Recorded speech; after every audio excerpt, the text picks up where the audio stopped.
চলো।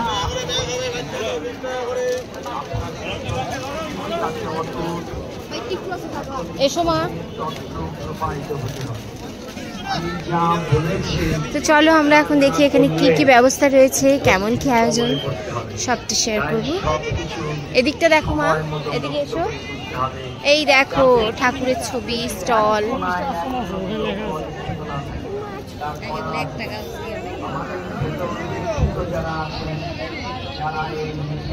সুন্দর সুন্দর ছবি। এদিকে দেখি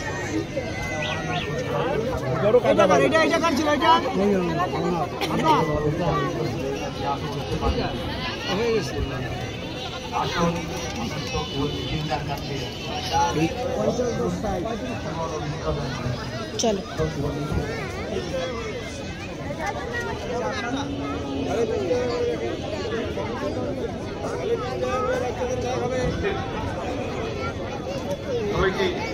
সব কিনে দেব,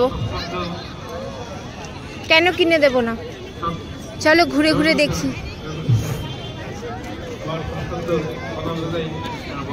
কি খাবে বলো, কিনে দেব। কি খাবে, কি কিনবে তুমি? পুতুল নেবে?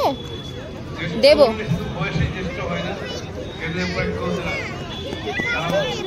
হ্যাঁ আচ্ছা, পিকাচুটা কিনে দেব।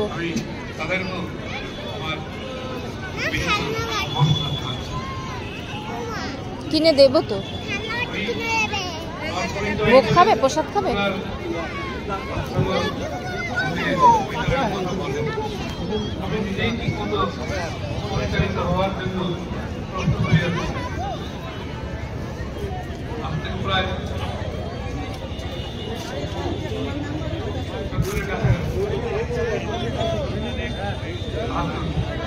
আগে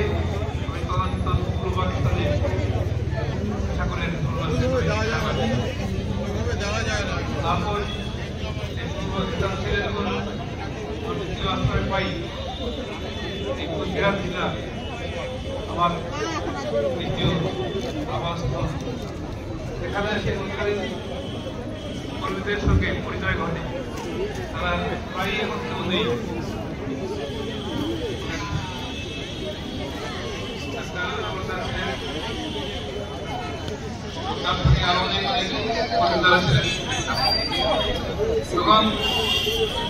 তখনকার ঠাকুর যা বলেছেন সেগুলো যেখানে বলছে না সেখানে ধরিয়ে দিতে লাগে তখন যে কথা এখন বলছি আমরা সবাই করি বা না করি, বলি বটেই সে কথা পরমপ্রেমী ঠাকুর মহাভাব সমাজের সমালোচনা করেছে। আমি পুজোকে করিয়ে দিতে চাই। তার মানে নিজে বললেন তার সন্তানেরা হারিয়ে গেছে। ভালোই যদি বেঁচে থাকো তাকে, তো তার হারিয়ে যাওয়া বেশ শাবক থেকে খুঁজে পেতে দিতে সাহায্য করবে না? এমন তো আবেদন রেখে ঠাকুর। তার কাছে তার ঘরে প্রভু যীশু খ্রিস্টের একটা ছবি লাগানো আছে তারই ইচ্ছা অনুসারী।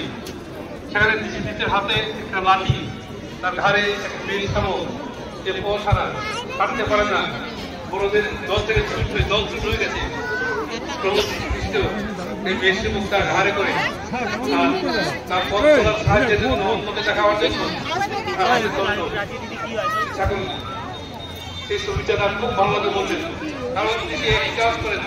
তার হারিয়ে যাওয়া আমরা যারা আছি এখন তাকে খুঁজে পাইনি, বুঝছি, ভাবছি, বুঝি তাকে তারা চলে না, কিন্তু দেশে যাকে খোঁজেন আমরা চিনতে পাই না। এই বিভ্রান্তিতে আমরা ভুগছি। সেই ভ্রান্তি থেকে আমাদের রক্ষা করেছেন তিনি যে নিত্যরূপে আচার্য স্বরূপ রয়েছেন। তিনি ঠাকুর বললেন আমি যা যা বললাম এখন যদি কারোর কাছে কষ্ট থাকেনি, খুব আমাদের নিজেরই লজ্জা পাওয়া উচিত। আমরা এখন পর্যন্ত তার সদর্থ কাছে পড়তে পারিনি। বললেন একটা সময় আসবে যখন আমি আবার এসে বলি তোমরা এই স্মৃতি ছেড়ে দাও, করবে না, তারাই আমাকে আক্রমণ করবে, কেন করবো না। এটা কেমন তো জায়গা পেয়ে যাচ্ছে, কেমন তো ফাউন্ডেশন তৈরি হয়ে গেছে। নিজের বাঁচার জন্য, পরিবেশের বাঁচাবার জন্য মঙ্গল হলে তিনি মঙ্গলময়। আমি এখনই আমাকে আমি তাদের সঙ্গে এসেছি, চলে যেতে হবে আরেকটা জায়গায় অনেক দূর এখান থেকে। আমি এখানেই শেষ করছি। আমাদের ধৈর্যের বদন কাটার আমার ইচ্ছা নেই, সাধু সাহস নেই। পরবর্তী আরো কেউ বলবেন, আমার আফসোস থাকলো আমি তাদের কথা শুনতে পেলাম না, নিজেকে আহ্বান করে শুনতে পারলাম। অন্য চেষ্টা করে দেখবো। জয় গুরু।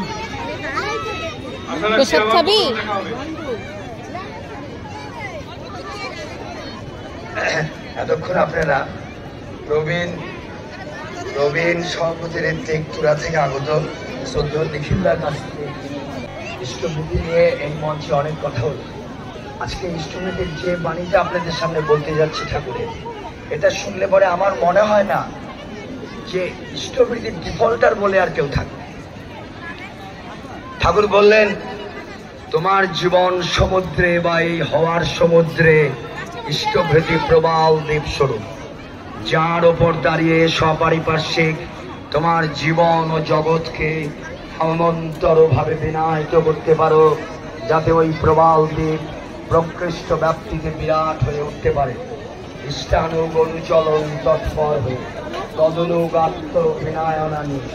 আর যতই ঝামেলা আসুক, ঝঞ্ঝাটের ঝাপটা যেমন তরই প্রবাহিত হোক তোমার উপর দিয়ে, আগন্তুক প্রবাহ নিয়ে দেখবে ওই সক্রিয় বাস্তব অর্ঘ্যচর্চার ভেতর দিয়ে তুমি এমনভাবে স্তম্ভের মতো দাঁড়িয়ে থাকতে পারবে, যাতে করতে পারবে। প্রসাদ খাবি মা?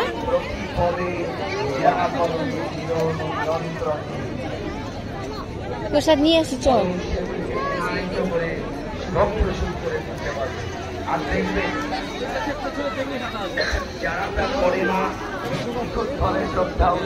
সবাই প্রসাদ খাচ্ছে, আমরা কেন খাবো না? একটুখানি খাই প্রসাদ। সবাই, কত লোক প্রসাদ খাচ্ছে দেখো।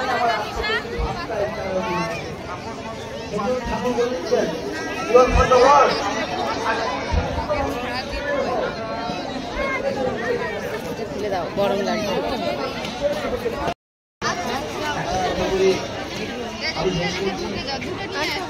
তিনটা নিয়ে আসো।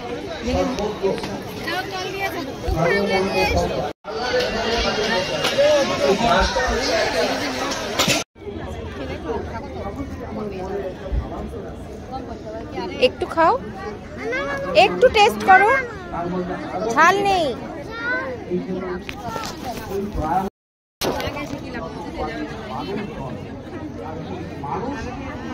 ভালো করেছে, অন্তরা একটু খাও। খাবে না। কি দারুণ ভোগটা ছিল।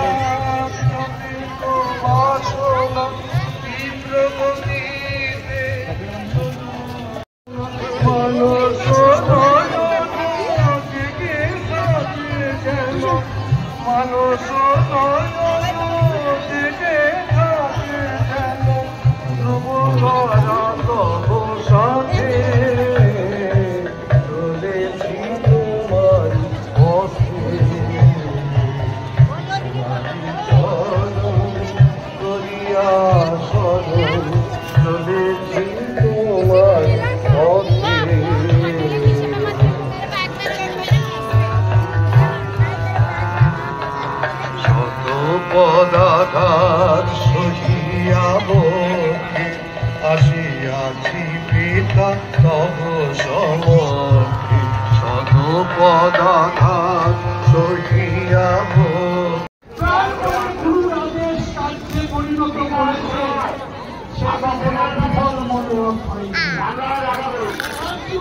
চিয়ার্স কর।